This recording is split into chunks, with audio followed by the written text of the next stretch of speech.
पापा जी। रसोई घर में रोटी बेलती निम्मी की आंखों से आंसू लगातार बह रहे थे।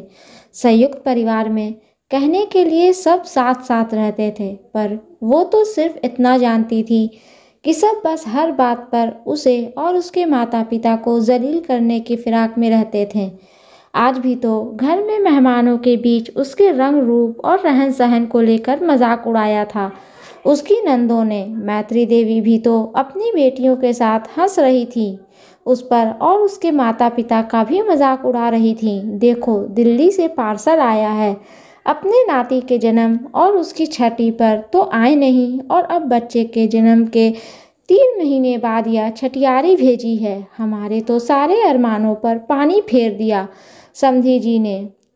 हम तो बड़ा खानदान समझकर इनसे रिश्ता जोड़े थे, पर हमको क्या पता था इतना कंगाल परिवार है इनका। मैत्री देवी ने इतना कहा ही था कि तभी निम्मी की छोटी ननद बोली, इतना छोटा सा पैकेट है, सिर्फ अपनी बेटी और नाती के लिए भेजा होगा। माँ, हमें आप बेकार में बुला रही हो।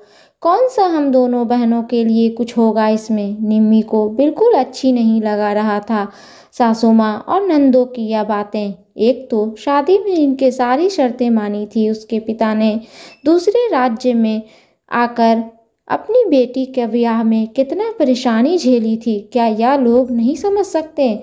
2 साल लगातार मुंबई से सिवान और हर महीने छुट्टी लेकर आने के कारण उसके पिता को रिटायरमेंट के 8 साल पहले ही वीआरएस लेना पड़ा। उसकी माँ का अभी कुछ महीने पहले ही मोतियाबिंद का ऑपरेशन हुआ, जिस कारण छठी वाले दिन उसके मायके से कोई नहीं आ पाया।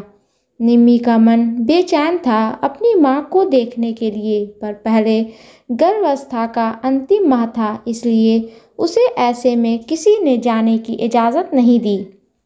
और फिर बच्चा छोटा है तो तू जाने का सोच भी कैसे सकती है।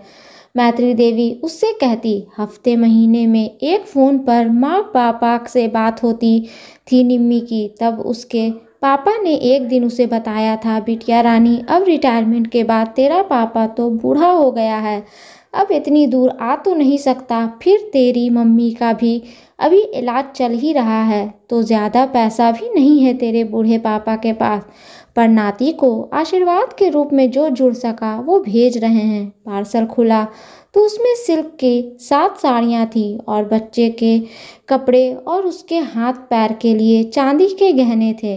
ये क्या रुमाल भेजा है, और ये कैसे गहने हैं। कितना हल्का लग रहा है ये कड़ा, जैसे बाजार से नकली 10-20 रुपए वाला खरीद कर भेज दिया है।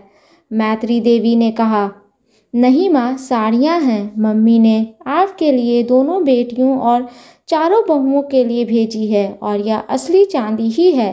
निम्मी ने जब बताया तो उसके जेठ जी वहीं बैठे थे। बोले, सिर्फ घर की औरतों और अपने नाती के लिए ही भेजा, और हम आदमी लोग के लिए कुछ नहीं। एक पैकेट निकालते हुए निम्मी के देवर सूरज ने कहा, भाई, इसके पापा 5-500 एक 4 नोट और यह 101 भी तो भेजे हैं। हम चारों भाई का एक एक अंडरवियर बनियान तो आ ही जाएगा। इतना कहकर ठहाका मारकर सभी भाई बहन और मैत्री देवी हंसने लगी। यह हंसना बंद कीजिए आप लोग।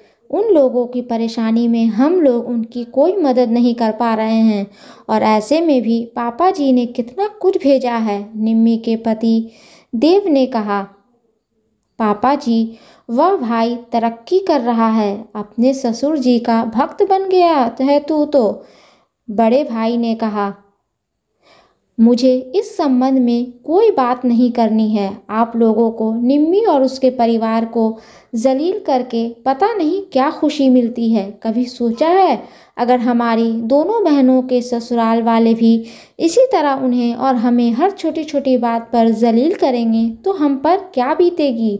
देव का साथ ही निम्मी को उसके परिवार वालों से जलील होने के बाद भी उस घर में रहने पर मजबूर किए था। आज इस रसोई घर में उसका अंतिम दिन है, क्योंकि कल सुबह ही तो उसे देव के साथ अपने बेटे को लेकर उसकी कंपनी से मिले फ्लैट में शिफ्ट होना है। देव ने साफ शब्दों में अपने परिवार वालों से कह दिया, जहां मेरी पत्नी और उसके परिवार, जो कि अब मेरा भी है, उनकी इज्जत नहीं होगी, उनको जलील किया जाएगा, उनका अपमान होगा, वहां अब मैं अपने परिवार के साथ नहीं रह सकता। और वह दोनों अपने बच्चे को लेकर नए फ्लैट में शिफ्ट हो गए और सुकून की ज़िंदगी बसर करने लगे और कभी उन लोगों ने अपने घर में पैर तक नहीं रखा। दोस्तों, ये स्टोरी आपको अच्छी लगे तो प्लीज़ इसे लाइक करें, शेयर करें एंड सब्सक्राइब करें। और इस स्टोरी के बारे में आपकी क्या राय है, हमें कमेंट बॉक्स में ज़रूर बताएं। और हाँ, बेल आइकन को प्रेस करना ना भूलें, क्योंकि ऐसे ही आने वाली स्टोरी आप तक सबसे पहले पहुंचती रहेगी। धन्यवाद।